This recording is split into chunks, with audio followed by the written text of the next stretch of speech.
ఈరోజు సంజన అయితే పెద్ద గొడవే చేస్తుంది. డస్ట్‌బిన్ తీసుకొచ్చి బాత్రూమ్ నుండి డస్ట్‌బిన్ తీసుకొచ్చి ఈ డస్ట్ ఇంకా తీయలేదు అని చెప్పేసి బెడ్‌రూమ్‌లోకి తీసుకొచ్చి దివ్య దగ్గర అయితే అరుస్తుందనమాట. సో క్యాప్టెన్స్ ఇద్దరు కూడా చెప్తారు, మీరు వెళ్ళి అక్కడ పెట్టేసేయండి, వాళ్ళు వచ్చి తీస్తారు అనేసి. లేదండి, ఇంకా నన్ను వెజల్స్‌కి పిలవద్దు, మీరు 3 టైమ్స్ నేను వాష్ చేయడానికి రాను, సో నేనే డస్ట్‌బిన్ కవర్ మారుస్తున్నాను అని చెప్పేసి కొంచెం సేపు అయితే ఇష్యూ చేస్తుంది. మాధురి గారు చెప్తారు, సుమన్ గారు అండ్ క్యాప్టెన్స్ ఇద్దరు వచ్చి చెప్తారు. మాధురి గారు హౌస్ మేట్స్ అందరూ కూడా వచ్చి చెప్తారనమాట, మీరు ఇది ఇష్యూ చేయొద్దు, మీరు వెళ్ళి అక్కడ పెట్టేసేయండి, వాళ్ళు వచ్చేసి ఇప్పుడే చేంజ్ చేస్తారు అని.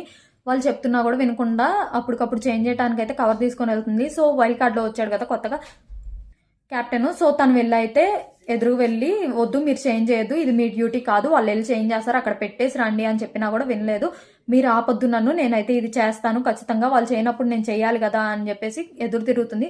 సో సంజన అయితే పూర్తిగా రాంగ్ అనమాట. నాకైతే రాంగ్ అనిపించింది. మీకు కూడా అలా అనిపిస్తే వీడియో చూసిన తర్వాత ఖచ్చితంగా లైక్ చేసేసేయండి. Thanks for watching.